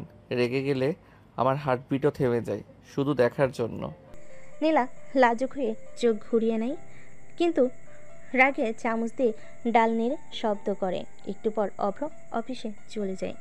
নীলা তার ফোনে একটা রিমাইন্ডার পায়, আজ তাদের বিয়ের 1 মাস পূর্ণ হয়েছে। এই ছেলেটা আজ কিছু মনে রাখবে না, রোজ ফুল কিনে আনে। আজ তো একটা মেসেজও দেয়নি। ভুলে গেলে তোমার রুম লক করে দেব। সে রাগে রুম গোছাতে গিয়ে অভ্র টেবিলের উপর ছোট্ট একটা বক্স খুঁজে পায়। বক্সের ভেতরে ছোট্ট একটা নোট আর একজোড়া সাদা রূপার কানের দুল। নোটে লেখা, 1 মাস হলো, আমি এখনো বিশ্বাস করতে পারি না রাগী মেয়েটা আমার হয়ে গেছে।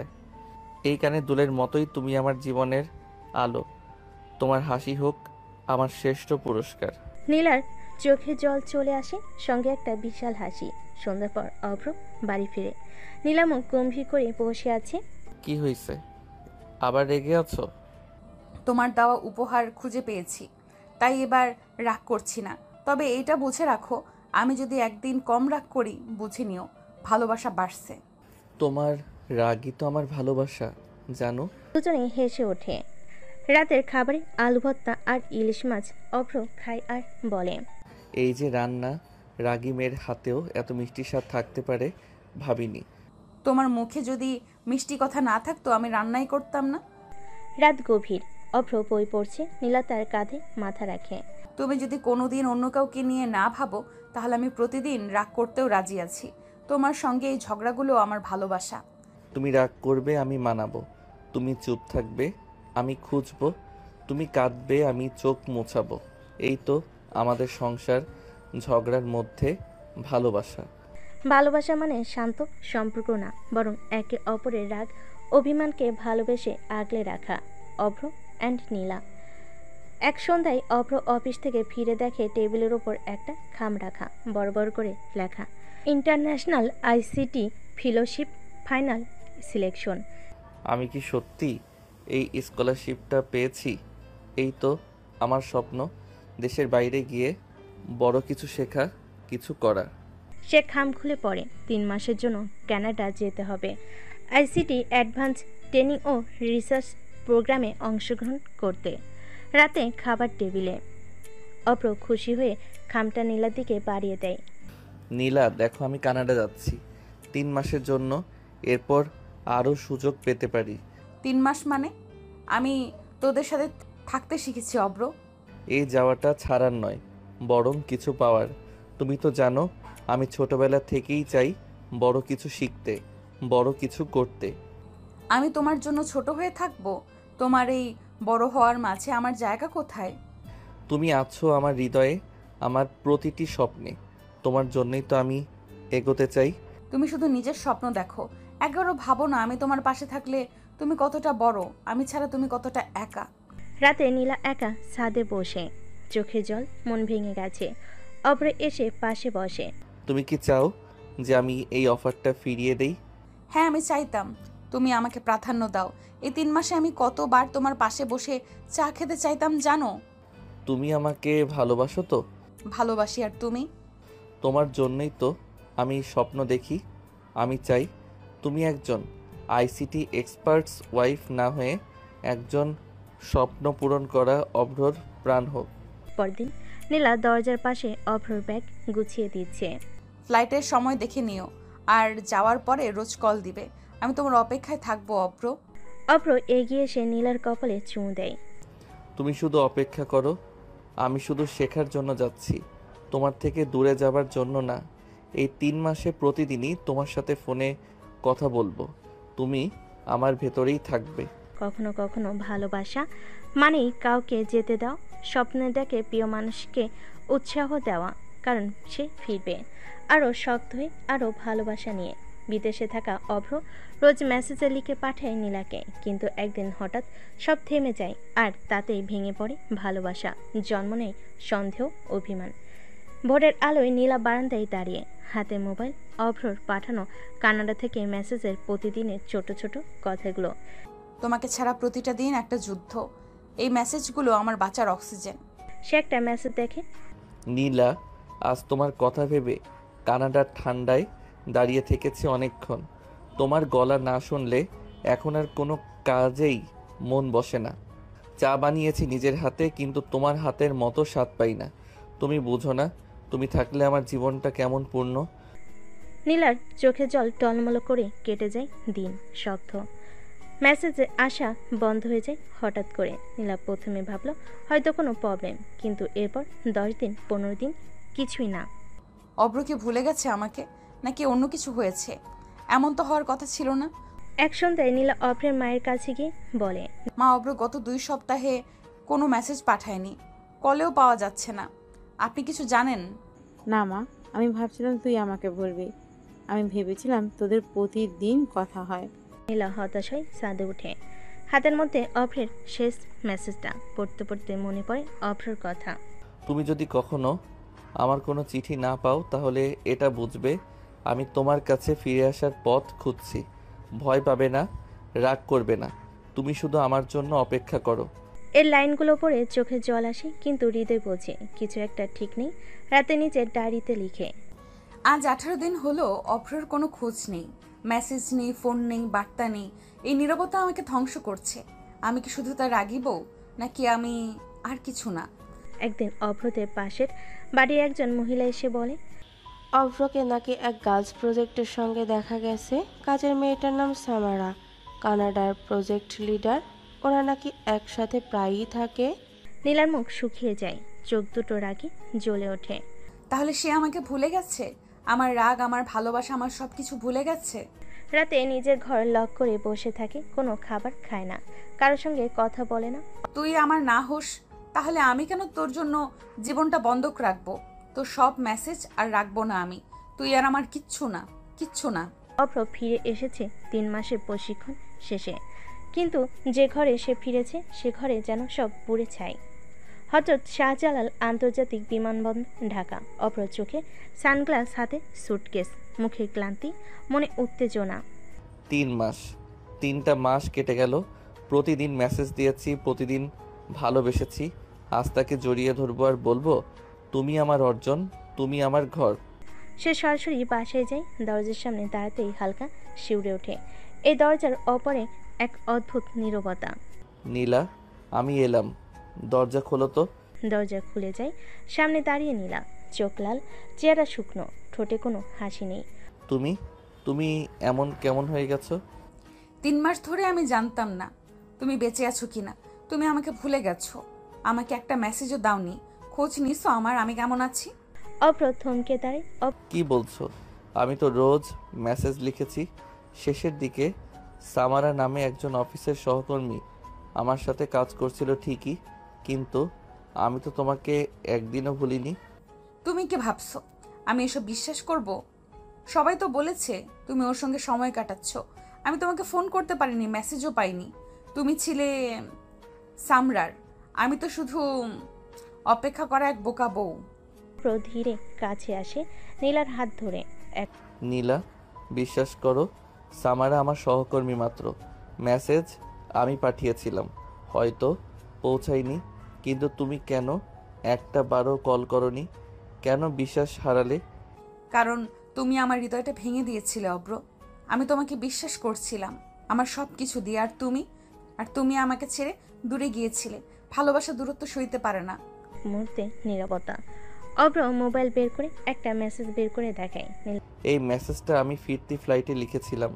নীলা, তুমি যদি কখনো আমার উপর অভিমান করো তাহলে চোখের পানি ফেলো, কিন্তু আমাকে ভুল বুঝো না। আমি তোমার স্বামী, তোমার মানুষ, তোমার পাশে থাকার জন্যই শিখছি, তোমার জন্যই নিজেকে তৈরি করছি। আমার স্বপ্ন মানে তুমি। আমি ফিরছি শুধু তোমার জন্য। কাঁপতে কাঁপতে মেসেজটা পড়ে, তারপর এক ঝটকেই অভ্রর বুকে মুখ লুকিয়ে ফেলে। আমি তোকে ভুল বুঝে ফেলেছিলাম অব্র।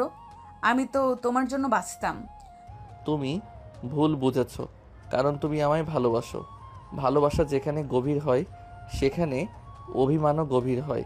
কিন্তু দেখো, আমি ফিরে এসেছি কারণ তুমি এখনো আমার ঘর। সকাল 8টা।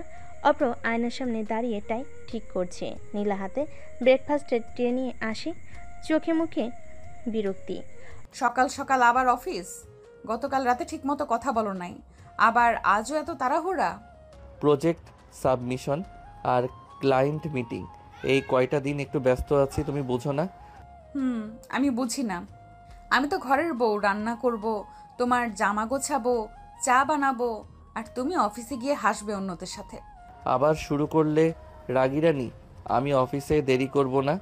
অভ্র দৌড়ে বেরিয়ে যায়। নীলা চুপচাপ দাঁড়িয়ে থাকে দরজার পাশে, হাতে গরম চা, যা এখন ঠান্ডা হয়ে গেছে। রাত 11টা। অভ্র ঘরে ফেরে, ক্লান্ত, চোখ লাল। ঘরে ঢুকে দেখে টেবিলে ডিনার সাজানো, কিন্তু কেউ নেই। নীলা, জানো ঘুমিয়ে পড়লে? সে দেখে নীলা বেলকুনিতে একা বসে, মুখ গম্ভীর, চোখে অভিমান। কি হয়েছে তোমার? আমি না এসে বুঝলাম কিছু একটা গরম। তুমি বোঝো কিন্তু সময় দাও না। তুমি অফিসে হাসো, মেসেজে রিপ্লাই দাও, আর আমি ঘরে অপেক্ষা করি, ঠান্ডা চা হাতে। অভ্র নীলার পাশে মাথা রাখে। তুমি রেগে থেকো না প্লিজ। তুমি রাগলে ঘরে শান্তিও লাগে না। আমি তো কাজ করছি আমাদের ভবিষ্যতের জন্যই। আমার ভবিষ্যৎ তুমি ঘরে না থাকলে অফিসে টাকা দিয়ে আমি কি করব? তুমি হাসলে আমি বাঁচি, তুমি না থাকলে আমার হৃদয় শুকিয়ে যায় অব্র। পরের দিন সকাল। অভ্র অফিসে বের হওয়ার আগে নীলার জন্য একটা ছোট্ট নোট লিখে রাখে টেবিলে। তুমি আজকে আমার জন্য রাগ করো, কিন্তু আমার ফেরার অপেক্ষা করো। আমি ঘরে ফিরি শুধু তোমার অভিমান মেটাতে। কাজের দুনিয়াটা আমার হলেও হৃদয়টা তোমার। পরের দিন নীলা অভ্রের জন্য পরম যত্নে রান্না করে, কিন্তু অভ্র ব্যস্ততায় খেতে ভুলে যায়। সে ভুলে জন্ম নেয় নতুন এক রাগ, আর সেই রাগে লুকিয়ে থাকে ভালোবাসার সবচেয়ে মিষ্টি স্বাদ। সকাল 6টা। নীলা কিচেনে, অভ্র এখনও ঘুমে। নীলা ধীরে ধীরে পরোটা বানাচ্ছে, ডিম ভাজছে, পাশে কফির গন্ধ সরাচ্ছে। ও বলেছিল ডিম ভাজা খেতে ইচ্ছে করছে, আজ ওর জন্য স্পেশাল করে বানাচ্ছি। যদি খেয়ে একটা হাসিও দেয়, সব অভিমান শেষ করে দেব। সে ট্রে গুছিয়ে রাখে, তাই ঠিক করে দেয়। অভ্রর মোবাইল চার্জে লাগায়। সব কিছু নিখুঁত, কারণ ভালোবাসা কখনো আলসেমি করে না। অভ্র দেরিতে ঘুম থেকে উঠে তাড়াহুড়ো করে অফিসে বের হয়, কিচেনে যেতেই ভুলে যায়। যে রান্না আমার ভালোবাসা ছিল সেটাও দেখলই না, আমার যত্নটা ওর কাছে পৌঁছালোই না। সে চুপচাপ বসে থাকে টেবিলের সামনে। 3টা গরম পরোটা আর ডিম ভাজি এখন ঠান্ডা হয়ে গেছে। রাত 10টা। অভ্র ঘরে ফিরে ক্লান্ত হয়ে ঘরে ঢুকে দেখে কেউ নেই, টেবিলে কিছুই নেই। কিচেনে গিয়ে দেখে ভাঙ্গা থালা, ঠান্ডা হাঁড়ি, এক কোণায় বসে আছে নীলা। রাগ করেছো বুঝি? আজকে পরোটা খাওয়াবে বলেছিলে তো? আমি বানিয়েছিলাম, তুমি বের হবার আগে একবারও তাকাওনি আমার দিকে। তুমি খাবে না জেনেও আমি বানিয়েছিলাম। জানো কেন? কারণ তোমাকে খাওয়াতে পারি না, কিন্তু ভালোবাসতে তো পারি। আমার ভুল হয়ে গেছে জানো। তুমি এমন করে বলো না, আমার বুকটা কাঁপে।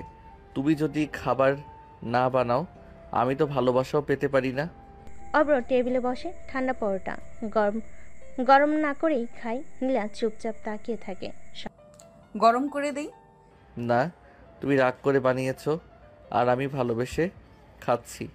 এই ঠান্ডা খাবারই আমার জীবনের সবচেয়ে গরম মায়া। সকাল 7টা। অভ্র বিছানায় শুয়ে আছে, চোখ বন্ধ। নীলা পাশে বসে আছে, কপালে ভেজা কাপড় দিয়ে সারা রাত জ্বরের তাপ নামানোর চেষ্টা করেছে। যে মানুষটা সারাদিন কষ্ট করে, যে আমাকে ভালোবাসে, আমার জন্য সব করে, আছে বিছানায় কাতর, আর আমি তো তোমার জন্য কিছুই করতে পারিনি অব্র। হঠাৎ অভ্র চোখ একটু খুলে বলে, তুমি আছো তো, তাই তো কষ্টে থেকেও শান্তি পাই। তুমি না থাকলে আমার জ্বর কখনো ভালো হতো না। তোমার তো জ্ঞান ছিল না, তবু তুমি জানো আমি ছিলাম। তোর হাতের ছোঁয়া আমি হাজার মানুষের স্পর্শের থেকে আলাদা চিনতে পারি। তুমি শুধু বউ না, তুমি আমার ঔষধ। নীলা এবার হালকা হাসে, তারপর মমতায় ওর কপালে চুমু খায়। আজ আর তুমি অফিসে যাবে না। তুমি আমার কেয়ার নিবে আর আমি তোমার। চা বানাবো, স্যুপ বানাবো। পরের দিন অভ্র একটু সুস্থ বোধ করে। নীলা স্যুপ এনে দেয়, নিজের হাতে বানানো মুরগির স্যুপ। এই স্যুপে কিসের স্বাদ জানো? কি?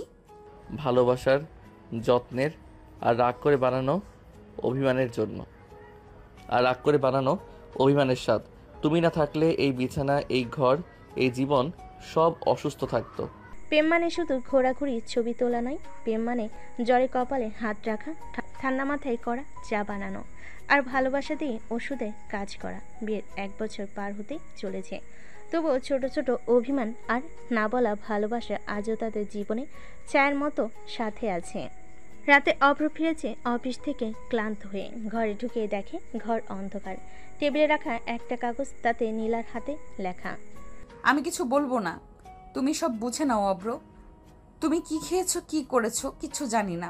আমি শুধু জানি আজ সারা দিন আমার সঙ্গে কেউ কথা বলেনি, আর আমি চুপ থেকেছি, কারণ তোমার চুপ থাকাকেই ভালোবাসা ভেবে নিয়েছি। নীলা। অভ্র কাগজটা হাতে নিয়ে গভীরভাবে পড়ে, তারপর ব্যাগ ফেলে সোজা নীলার ঘরে যায়। নীলা খাটের একপাশে মুখ ঘুরিয়ে শুয়ে আছে। তুমি জানো, তোমার এই না বলা কথাগুলোই আমাকে কষ্ট দেয় সবচেয়ে বেশি। তুমি না বললেই আমি ভয় পাই তুমি আমার থেকে দূরে সরে যাচ্ছ কিনা। তুমি তো আমার কথা শোনো না, তুমি শুধু অফিস নিয়ে ব্যস্ত। একটু সময় চেয়েছিলাম, তুমি বললে রাতে 9টায় ফিরবো, আর ফিরলে 11:30টায়। জানো আমি দেরি করেছি ঠিক, কিন্তু তুমি জানো অফিস থেকে বের হওয়ার পর আমি তোর জন্য ফুল কিনে ফিরছিলাম, আর ট্রাফিকে আটকা পড়েছিলাম শুধু এই কারণেই যে তোর মুখে হাসি ফুটুক। সে ব্যাগ থেকে একগুচ্ছ গোলাপ বের করে, কিন্তু ফুলগুলো শুকিয়ে গেছে। এই ফুলগুলোর মতোই শুকিয়ে যাচ্ছে আমাদের গল্প। তুমি যদি রাগ করো আমি বুঝবো ঠিকই, কিন্তু তুমি যদি চুপ থাকো আমি ভেঙে যাব। তুমি এমন করে বললেই তো আমি কেঁদে ফেলি। তুমি রোজ অফিসে যাও, কষ্ট করো, আমি শুধু চাই রাতে একটু তুমি বলবে নীলা খেয়েছো, এইটুকুই তো চাওয়া। তারপর তার কপালে চুমু খায়, হাত ধরে বসে। ভালোবাসা আমি আগে বুঝতাম না, তুমি এসে শিখিয়ে দিয়েছ। তোমার রাগ, তোমার অভিমান, তোমার চুপ থাকা সবই আমার ক্লাস ছিল। আজ আমি জানি ভালোবাসা মানে চুপচাপ পাশে থাকা। ভালোবাসার মাঝে সবচেয়ে বেশি কষ্ট হয় তখনই যখন আমরা নিজেদের ইগো ধরে বসে থাকি, আর সেই ইগোই ধ্বংস করে দেয় ছোট্ট সুখগুলো। এক শুক্রবার বিকেলে অভ্র বন্ধুদের সাথে এক প্রজেক্ট মিটিংয়ে বাইরে যাবে বলে নীলাকে কিছু না বলে বেরিয়ে যায়। নীলা রান্না করছে, খেয়াল করে অভ্র নেই। সে, অভ্র কোথায় গেলে? ফোনও নেই, জুতাও নেই, টাই নেই, মানে না বলেই বের হয়ে গেল। ফোন করে বন্ধ, বারবার ফোন করে এখনো বন্ধ। চোখে জল আসে, কিন্তু সে কিছু বলে না। রাত 9টা, অভ্র বাড়ি ফিরে হালকা হেসে। আজ একটু কাজ ছিল বন্ধুদের সঙ্গে, তোমাকে বলতে পারি নাই। তুমি তো আমায় বউ বানিয়েছো, কিন্তু পার্টনার বানাওনি। তুমি যদি বন্ধুদের কথা শুনে চলো আর আমাকে অজানা রাখো, তাহলে আমার কি দরকার এই ঘরে? আর একটু ইগো কম হলে হতো না? সব কিছু জানাতে পারি না আমি? সারা রাত কথা হয় না। পরের দিন দুপুরে অভ্র দেখে টেবিলে রাখা নীলার চিঠি। আমি ভুলে যেতে চাই যে আমি তোমার বউ। আমি মানুষ অভ্র। তুমি একবার আমি বাইরে যাচ্ছি বললে আমি রুটি না বানালেও তোমার জন্য পানি রাখতাম। তুমি আমার জন্য সময় না রাখো, ঠিক আছে, কিন্তু আমার কষ্টটা যদি তোমার কাজের চাপে হারিয়ে যায়, তাহলে বলো আমি কিভাবে থাকবো? অভ্র স্তব্ধ হয়ে যায়। সে বারান্দায় গিয়ে চুপচাপ বসে থাকে। নীলা তখন ভেতরে বিছানায় চুপচাপ, চোখে জল। আমি ভুল করেছিলাম, তুমি ঠিক ছিলে। আমি ভেবেছিলাম সম্পর্ক মানে সময় পেলে কথা বলা, না পারলে ব্যস্ত থাকা। কিন্তু আজ বুঝলাম তুমি আমার ছায়া। তোমার অজান্তে হাঁটলে আমি শুধু হারিয়ে যাই। নীলার পাশে বসে মাথায় হাত রাখে। তুমি রাগ করো, অভিমান করো, সব ঠিক, কিন্তু আমায় ছেড়ে যেও না। আমার ভুল হয়েছে, তুমি ক্ষমা করো। আমি যাচ্ছি না, কিন্তু ভুল যেন আবার না হয়। আমি তোমার অব্র, তুমি যদি আমায় ছোট করে দাও আমি ভেঙে যাই। তোমার রাগ সহ্য করতে পারি, কিন্তু অবহেলা না। সকাল 10টা। অভ্র ঘুম থেকে উঠে একটু দেরিতে। ঘরটা অস্বাভাবিক নিশ্চুপ, কোনো রান্নার গন্ধ নেই, ব্রেকফাস্ট টেবিল খালি, বারান্দার পর্দাও নাড়া দেয়নি কেউ। নীলা, জানো কোথায় গেলে? চা বানাওনি? রাগ করলে? বিছানা গুছানো, আলমারি খোলা, কিন্তু নীলা নেই। বিছানার পাশে একটা ছোট্ট নোট। আজ একটু নিজের জন্য বের হয়েছি, তুমি কবে আমাকে সময় দিবে সেটা জানি না, তাই আজ আমি নিজেই নিজেকে সময় দিলাম। তোমার খাবার ফ্রিজে আছে, খেয়ে নিও। নীলা। অভ্র প্রথমে রেগে যায়। আরে বলেই তো যেতে পারতো, এসব ড্রামা না করলে চলে। কিন্তু ঘন্টা খানেক পর চা বানাতে গিয়ে চিনি খুঁজে পায় না, জামাটা খুঁজে পায় না, মোজাটা এক এক রুমে খুঁজে ফিরে। খাবার গরম করতে গিয়ে মনে পড়ে রান্নাটা সে কি গরম করতে জানে। এইটুকু সময় বুঝি তুমি না থাকলে আমি একদম অচল। তুমি আমাকে শুধু ভালোবাসো না, তোমাকেই আমার প্রয়োজন। দুপুর 2টা। অভ্র ফোন করে, রিং যায়, নীলা ধরে না। অভ্র চুপচাপ বসে থাকে সোফায়, ফোন হাতে, তারপরে একটা কাগজ কলম নিয়ে বসে। নীলা, তুমি না থাকলে আমার সকালে উঠতে ইচ্ছা করে না, চা খেতে ভালো লাগে না, ঘরের বাতাসটাও ভারী ভারী লাগে। আমি কখনো ভাবিনি তুমি একদিনও দূরে গেলে আমি এভাবে তোমার অস্তিত্ব বুঝবো। তুমি বাড়িতে ফেরো, আমি রোজ তোমার সময়ের জন্য যুদ্ধ করব। আমি শুধু তোমার হাসি চাই। সন্ধ্যা 6টায় দরজা খুলে নীলা ফিরে আসে, হাতে এক গুচ্ছ বই, চোখে ক্লান্তি। অভ্র দৌড়ে যায়। তুমি এমন করে চলে গেলে কেন? তুমি জানো আমার কেমন লাগছে? আমি তো রোজই একা থাকি অব্র, তুমি অফিসে, তুমি ফোনে, তুমি মিটিংয়ে। আমার একদিন বের হওয়া কি তোমার একা থাকার সমান? না রে, একটুও না। তুমি না থাকলে আমি এক কাপ চাও খুঁজে পাই না। তোর অভিমান আমার জীবন কাঁপিয়ে দেয়। তুমি আবার এমন করে গেলে আমি মরে যাব রে। পরের দিন সকাল 8টা। নীলা ঘুমিয়ে। হঠাৎ ঘুম ভাঙে টেবিল ঘড়িতে অদ্ভুত শব্দে। ঘড়িতে অ্যালার্ম বাজছে। বউ, ও বউ, আজকে তোমার রাজা জেগে গেছে। এই আবার কি নাটক শুরু করলে? ঘরের মধ্যে প্রবেশ করে অভ্র ট্রে হাতে, চাই বিস্কিট নেই, বরং বিস্কিটের জায়গায় আছে একটি গোলাপ। নীলা অবাক হয়ে বলে, তুমি এত সকালে জাগলে কেন?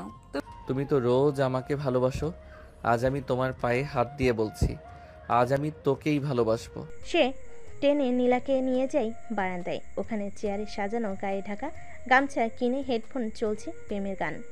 আর অভ্র বলছে, আজ তুমি গান শুনবে, আমি তোমার পায়ের আঙ্গুল নেল পালিশ লাগাবো। তুমি পাগল, এসব কোথা থেকে শিখেছো? তোমার চোখের হাসির ক্লাস থেকেই তো। তুমি হাসলে আমার জীবনটা বুঝি সব রঙে ভরে যায়। দুপুরে তারা একসাথে মুভি দেখে, চেনে না এমন এক প্রেম। আলুর চপ বানাই দুজনে মিলে, চুলা জ্বালাই অভ্র, শাসার পুড়ে যায়। তুমি এই জন্যই বলছো আমি রাঁধবো? তুমি শুধু পোড়াতে জানো। তুমি রেগে গেলে তো? তুমি রাগ করলেই আমি জানি আজ রাতে একটা কফি মিস করব। তাই চপ পুড়ুক, তুমি পুড়ো না। রাত 9টা। হঠাৎ বিদ্যুৎ চলে যায়। নীলা হঠাৎ আটকে ওঠে। অব্র, আলো গেল। আরে আলো গেছে তো কি হয়েছে? তুমি তো আছো, তুমি তো আমার সব আলো। এত নকল প্রেমিকের ডায়লগ না মারলে হয় না? আরে আলো গেছে তো কি হয়েছে, তুমি আছো তো, তুমি তো আমার সব আলো। অপরে একটা মোমবাতি জ্বালায়, হালকা আলোয় ওদের মুখ জ্বলে ওঠে, ছায়া পড়ে দেওয়ালে। এই যে আলো কম, এখন তুমি রাগ করতে পারবে না? তোমার চোখে রাগ দেখতে পারবো না তো। তুমি না থাকলে এই অন্ধকার ঘরে আমি 1 মিনিটও থাকতে পারতাম না। তুমি আছো বলেই আমি ভয় পাই না। অপরে একটা মোবাইলের স্পিকারে গান ছেড়ে দেয়, তুই আমার আলো, তুই আমার জীবন। আর নীলার দিকে হাত বাড়িয়ে বলে, চলো অন্ধকারে নাচি না একটু। পাগল, তোমার মাথা খারাপ হয়েছে? না, তুমি তো আমার বউ, কিন্তু তুমি আমার জীবনের বেস্ট ফ্রেন্ড। তুমি যদি নাই করো পাগলামি, তাহলে আমি কার সাথে করব? তারা ধীরে ধীরে নাচের কোনো শব্দ নেই, শুধু হৃদস্পন্দন, আলো নেই, কিন্তু চোখে চোখে রেখে যেন এক পৃথিবী দেখা যায়। হঠাৎ নীলা হেসে বলে, তুমি আগে এত রোমান্টিক ছিলে না, কি হয়েছে তোমার? আমি আগেও তোমাকে ভালোবাসতাম, কিন্তু এখন বুঝেছি প্রতিটা মুহূর্তে তোমাকে হাসানোই আমার জীবনের আসল কাজ। পরের দিন শুক্রবার সকাল, অভ্রর অফিস নেই, বাসায় ছুটি। নীলা ঘুম থেকে উঠে দেখে অভ্র কিচেনে। আরে তুমি কিচেনে কি করো? আজ আমি রান্না করব তোমার জন্য। আহারে বউ পাগল, তোমার বানানো জিনিস খেয়ে আমি কি বাঁচবো? অভ্র ডিম ফাটাতে গিয়ে খোসা সহ ফেলে ফ্রাই প্যানে।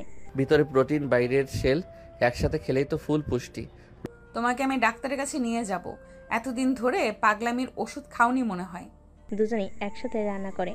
অভ্র রুটি বানায়, কিন্তু গোল হয় না, হয় বাংলাদেশের মানচিত্রর মতো। নীলা হাসতে হাসতে পড়ে যায়। এটা কি বানালে? এটা কি রুটি না ভূগোল ক্লাস?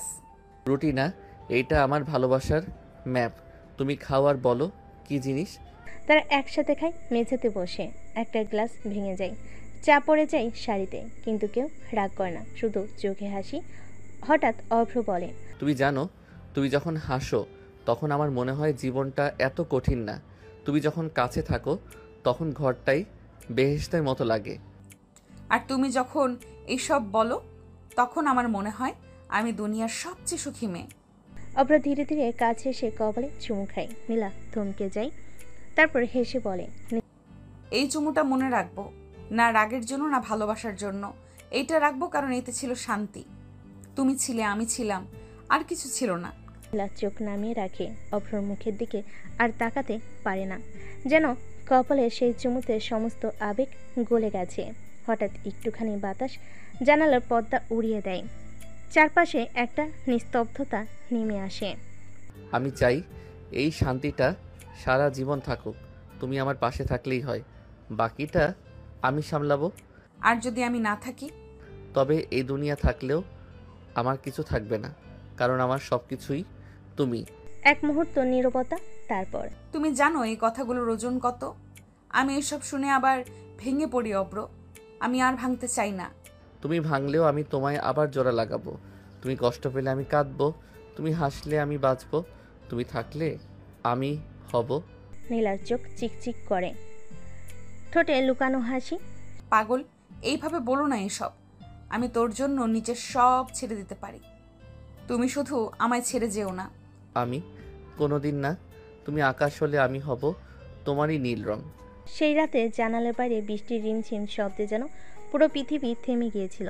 অভ্র নীলা বসেছিল পাশাপাশি। একটা নতুন জীবনের শুরুতে কোনো ভয় ছিল না, কোনো সংকোচ না, শুধু ছিল ভালোবাসা আর একটা প্রতিশ্রুতি সারা জীবন একসাথে থাকার। তুমিই তো আমায় সবসময় সাহস দাও, কিন্তু আমি মাঝে মাঝে ভয় পাই অব্র। ভবিষ্যৎ কেমন হবে জানি না। ভবিষ্যৎ যেমনই হোক না কেন আমি থাকবো তোর পাশে, তোর হাত ধরে। ভয় পেলেই আমায় বলবে, আমি থাকবো। কাঁদতে ইচ্ছে করলে কাঁদবে, আমি চোখ মুছিয়ে দেব। নীলা মাথা রাখে অভ্রর কাঁধে। বৃষ্টির শব্দের মাঝেও মনে হয় যেন সবকিছু থেমে গেছে। অভ্র আস্তে করে নীলার কপালে আবার একটা চুমু খায়, শান্তির ভালোবাসার আশ্বাসের চুমু। এই মুহূর্তটা শুধু আমাদের জন্য। তোমার নামে আমি একটা পৃথিবী বানাতে চাই, যেখানে রাগ থাকবে, হাসি থাকবে, ঝগড়া থাকবে, কিন্তু সবচেয়ে বেশি থাকবে আমি আর তুমি। একটু থেমে, আর শুনো, ঝগড়া হলে জিতার চেষ্টা করবে না, কারণ আমি হার মানতেই জানি না। ভেবো না আমি বউ হয়েছি বলে নরম হয়ে গেছি। একটা ঝগড়া হলে তুমি নাকি আমি কাঁদবো, দেখো। দুজনেই হেসে ফেলে। হাসির মাঝে বৃষ্টির তালে তালে রাতটা গভীর হতে থাকে, আর দুইটা হৃদয়ের গল্প জড়িয়ে যায় একসাথে চিরকালের জন্য। অভ্র দাঁড়িয়ে দাঁড়িয়ে খুঁজছে শার্ট, আর নীলা রান্নাঘর থেকে গম্ভীর গলায় কথা বলছে। নীলা, আমার সাদা শার্টটা কোথায় রেখেছো? আজ মিটিং আছে, দেরি হয়ে যাচ্ছে। আমি কি তোমার ম্যানেজার নাকি? নিজের শার্ট নিজে রাখো, আর রাখলে মনে রাখো। আচ্ছা, সংসারে তো আমার কথার কোনো দামই নেই। তুমি রাগ করলে আমি চুপ, আমি ভুল করলেও আমি চুপ। তুমি চুপ বলেই তো সংসারটা শান্তিতে চলছে, আর আমি থাকলে তুমি চুপ করেই কান্না করতে। অভ্র কিছু বলবে এমন সময় নীলা সামনে এসে তার গলা ঠিক করে দেয়, তারপর চোখে চোখ রেখে মিষ্টি গলায় বলে, শার্ট তো আমি ঠিক করে রেখেছিলাম, তোমাকে ছাড়া আমার কিছুই ঠিকঠাক লাগে না, তাই তো ঝগড়ার ছলেই একটু বেশি কথা বলি। তুমি ঝগড়া করলে আমার অফিস যাওয়ার মনই চায় না। তুমি জানো তোমার এই রাগী মুখটাই আমার সবচেয়ে প্রিয়। নীলা হেসে ফেলে। অভ্র দরজার দিকে এগিয়ে যায়, হঠাৎ থেমে ফিরে তাকায়। আজ বিকেলে একটু আগে বের হব, তোমার জন্য কচি ইলিশ আনবো। তারপর সন্ধ্যায় আমরা ছাদে বসে খাবো, যেমন আগে খেতাম। তার মানে আজ আমাকে না রাগিয়ে প্রেম করবে? তোমার রাগই তো আমার প্রেমের ভাষা। সন্ধ্যায় ছাদে 4 কাপ বাতাসে উড়ে যাওয়ার নীলার চুল, অভ্র চোখে সেই চেনা চাহনি। একটা কথা বলো অভ্র, বিয়ের এত বছর পরও কি তুমি আমাকে আগের মতো ভালোবাসো? ভালোবাসা তো পুরনো হয় না নীলা।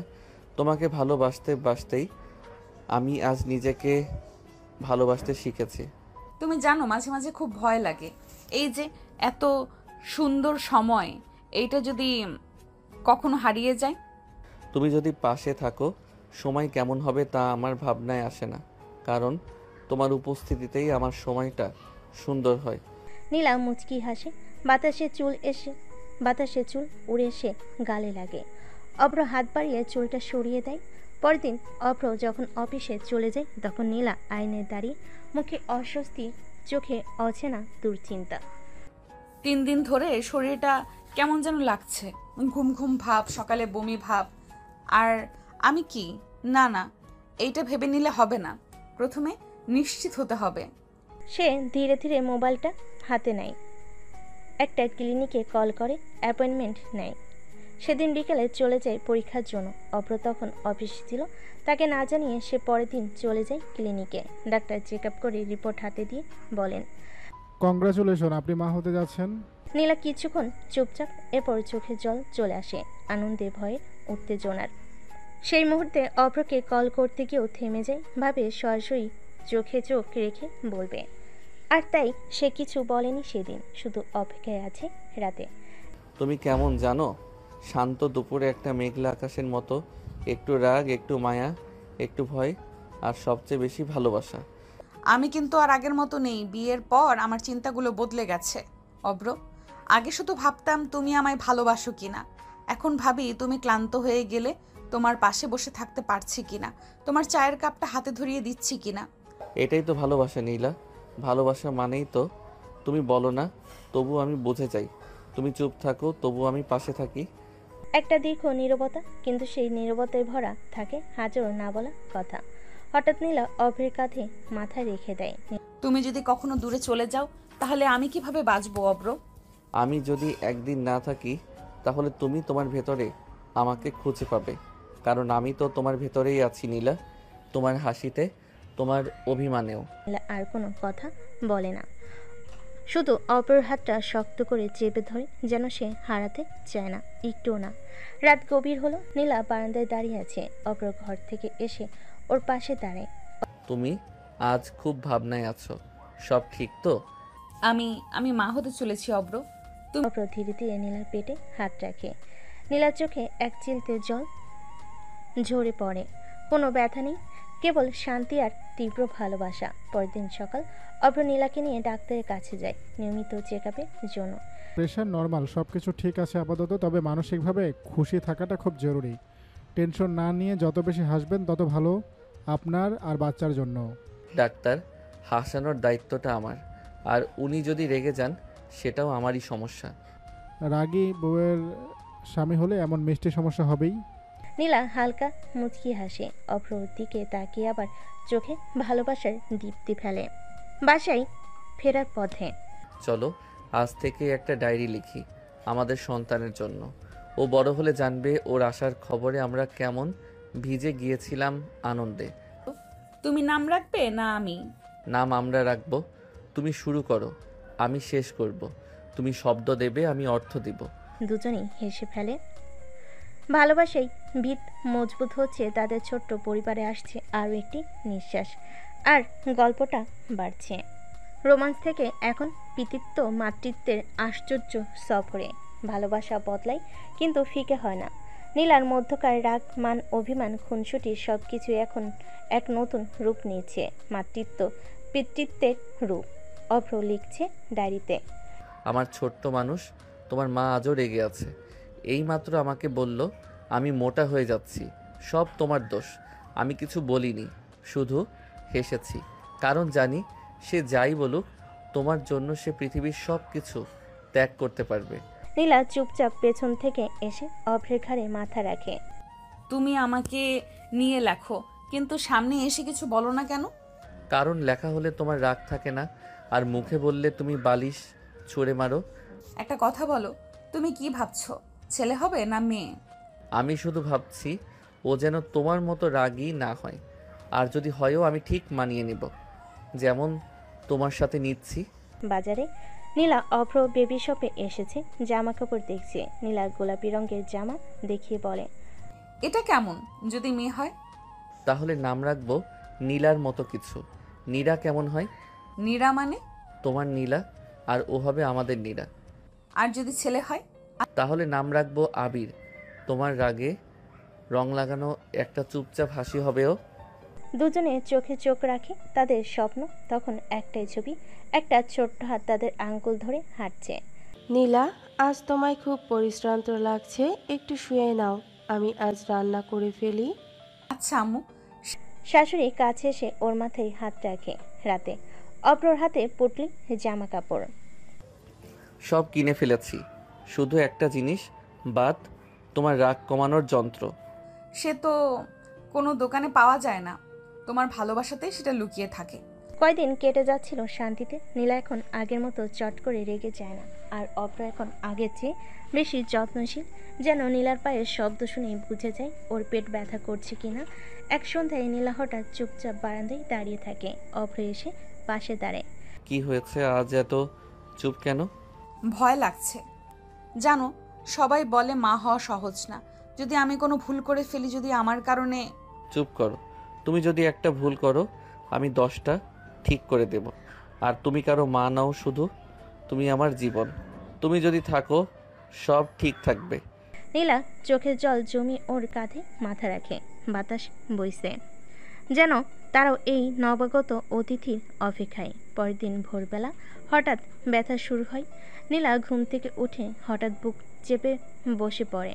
কথা বলতে পারছে না। অভ্র পাশে ঘুমাচ্ছিল। অভ্র, অভ্র, আমি আর পারছি না। অভ্র চোখ মেলে দেখে নীলার মুখ সাদা হয়ে গেছে। সে তড়িঘড়ি করে ওকে কোলে তুলে নেয়।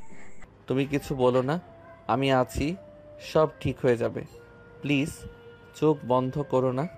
হাসপাতালে নার্সরা দৌড়াচ্ছে, ডাক্তাররাও ব্যস্ত। অভ্র চোখ ছলছল করে। বাইরে বসে সে একটানা দোয়া করছে, মনে মনে বলছে, হে আল্লাহ, তুমি আমার কিছু নাও, কিন্তু ওদের কিছু করো না।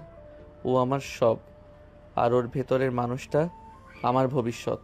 তুমি চাইলে আমি সব হারিয়ে বসে থাকব, কিন্তু ওদের কিছু হলে আমি ভেঙে যাব। কিছুক্ষণ পর ডাক্তারের মুখে হাসি। অভিনন্দন, আপনি বাবা হয়েছেন, একটা ফুটফুটে মেয়ে হয়েছে। মেয়ে দুজনেই সুস্থ আছেন। অপর চোখে জল আসে। সে চুপচাপ ছুটে যায় কেবিনে, ঢুকে পড়ে। ভেতরে ঢুকে দেখে নীলা মাথা ঘুরিয়ে ওর দিকে তাকিয়ে আছে।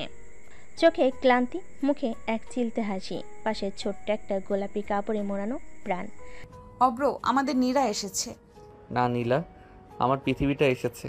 তুমি 2বার আমাকে নতুন জীবন দিলে, একবার তোমার ভালোবাসায়, আর আজ তোমার মায়ের আত্মত্যাগে। সে নীলার কপালে চুমু খায়, তারপর ছোট্ট মেয়ের দিকে তাকিয়ে বলে, এই পৃথিবীতে অনেক গল্প থাকবে, কিন্তু তোর মার মতো সাহসী একজনই হবে। রাতে অভ্র হাতে ডায়েরি নিয়ে লিখছে।